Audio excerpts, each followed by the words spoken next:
সকাল থেকে সারাদিন হেলদি খাবার খাওয়া দাওয়া করার পরে রাতের বেলা গিয়ে কারা উল্টাপাল্টা খাবার খেয়ে ফেলেন। আমি এই অভ্যাসটা একদম চেঞ্জ করে ফেলছি। আমি সারাদিন হেলদি খাবার খেলেও রাতে যদি বাইরে কোথাও খাওয়া হয়, চেষ্টা করি যে ডিনারটা করতে, মানে ডিনারের মধ্যে আমরা যা খাই এমন খাবার খেতে। এই যে আমি লাল চালে ভাত রান্না করে নিয়েছিলাম, তো আমি বাসায় লাল চালে ভাত খাই। আমরা সেদিন ঠিক করেছিলাম যে আমরা রাতে ডিনারে বাইরে কোথাও খাবো, তো ঝটপট রেডি হয়ে গেলাম। আমাদের বাসা থেকে বেশ দূরেই ছিল, তো আমরা চলে গেলাম আল মদিনা হোটেল অ্যান্ড রেস্টুরেন্টে। সেখানের খাবার দাবার নিয়ে অনেক অনেক ভিডিও দেখেছি, তো আমার খুব ইচ্ছে করছিল যে সেখানে চলে যাই। মাত্র 100 টাকায় আপনারা ভর পেট খেতে পারবেন। সেখানের সবচেয়ে স্পেশাল খাবার হচ্ছে ল্যাটকা খিচুড়ি।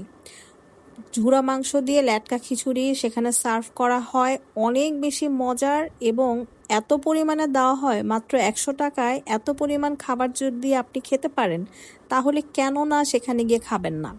তো আমরা গেলাম এবং খেয়ে বেশ ভালো লেগেছে। আমার হাজব্যান্ডের যদিও ল্যাটকা খিচুড়ি পছন্দ না, কিন্তু আমার সেদিন খুব ভালো লেগেছে। সবচেয়ে স্পেশাল ব্যাপার হচ্ছে প্রতিটা চামচের প্রতি নকমায় আপনারা মাংস পাবেন। ঝুরা মাংস দিয়ে এই খিচুড়িটা রান্না করা হয়। আপনারা চাইলে আলাদা করে গরুর মাংস নিতে পারছেন। তো আমরা খেলাম, বেশ মজা লেগেছে এবং আমি ভেবেছিলাম যে এক প্লেট খাওয়ার পর আমি আরেক প্লেট নিব, পরে দেখলাম যে না, এটা অনেক বেশি পরিমাণে দেওয়া হয়। খাওয়া দাওয়া শেষ করতে করতে ভালোই সময় চলে গিয়েছে, একদম লেট নাইট আমরা বাসায় ফিরলাম। তো এর মধ্যে অনেক পুরোনো দিনের ছবিগুলো দেখছি, ভালোই লাগছে, সেই ছোটবেলার কথা মনে পড়ে যায়। পরের দিন ঘুম থেকে উঠে সারাদিন অনেক কিছু করলাম, তো সন্ধ্যাবেলার দিকে বের হব বাজার করতে। আমার দেখা যায় বাজার করতে যাওয়া হয় সন্ধ্যার দিকেই।